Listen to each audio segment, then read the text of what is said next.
Bonjour à tous, aujourd'hui on se retrouve pour une toute nouvelle vidéo. Je vais donner quelques conseils pour que vous puissiez vous fixer une routine d'écriture. Il faut savoir que l'écriture d'un roman est un voyage long et parsemé d'obstacles. Il faut avoir du temps, de la motivation, ce qui peut sembler très difficile pour certaines personnes. Et donc, je vais vous donner des conseils pour suivre une routine d'écriture.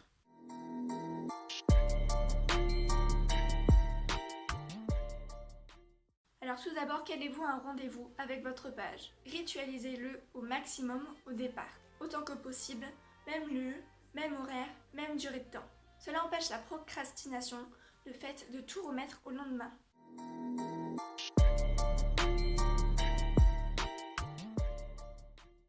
Vous pouvez même aller plus loin, en créant par exemple une ambiance que votre cerveau va aimer.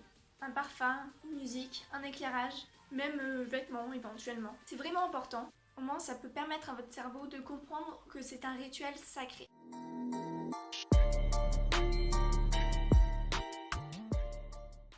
Vous allez vous rendre compte, au fur et à mesure de votre routine quotidienne, que non seulement vous serez plus productif en volume, mais également que ce ne sont pas les mêmes types d'écrits qui vont surgir. En effet, la ritualisation ouvre une autoroute pour l'expression de votre inconscient. Au départ, il sera sur la retenue, mais si vous conservez votre rituel, vous pouvez avoir de grandes surprises. La censure qui bloque l'expression de l'inconscient est comme le mur d'un barrage, au départ indestructible, mais une petite fissure, avec le temps, donne des résultats incroyables. Le style n'est pas inné, il se travaille. L'inspiration n'est pas magique, elle se stimule. On ne naît pas écrivain, on le devient, comme diraient les créateurs de Scribd.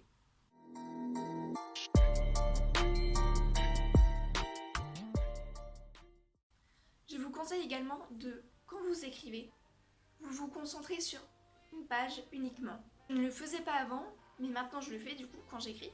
Et je vois une nette amélioration. J'ai l'impression que c'est plus facile pour moi maintenant d'écrire des lieux, des objets, des personnages. Moi ça me permet de réfléchir et ça me fait vraiment du bien. J'ai perdu ma voix, c'est génial.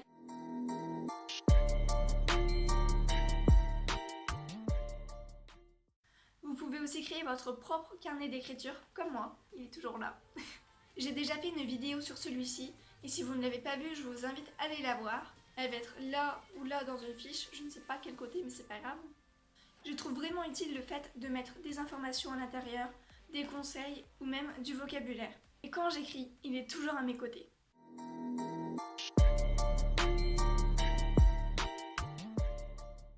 Et enfin, chose que je ne fais pas particulièrement, mais que je devrais faire, c'est des défis. Regardez, j'ai même un livre, je n'ai vraiment pas d'excuses pour ne pas en faire et j'en fais pas trop. Sur Scribd, chaque auteur peut proposer un défi chaque jour. Au départ, j'en proposais pour voir comment les auteurs se débrouillaient pour faire mes défis. Et après, j'ai arrêté. Et je vais essayer de faire quelque chose pour éviter la procrastination. De me fixer une règle, donc d'en publier un tous les 2 jours. Sur Scribd, il y a l'académie. On a 15 jours gratuits et pas un mois comme j'avais pu dire, je pense dans une autre vidéo, laquelle je ne sais plus du tout, mais c'est pas grave. Eh bien, il y a plein de conseils pour écrire son roman. Et notamment, du coup, les défis. Alors, pour les défis, du coup, il y a un générateur d'intrigues aléatoire et vous pouvez tout simplement vous lancer dans des séances d'écriture improvisées.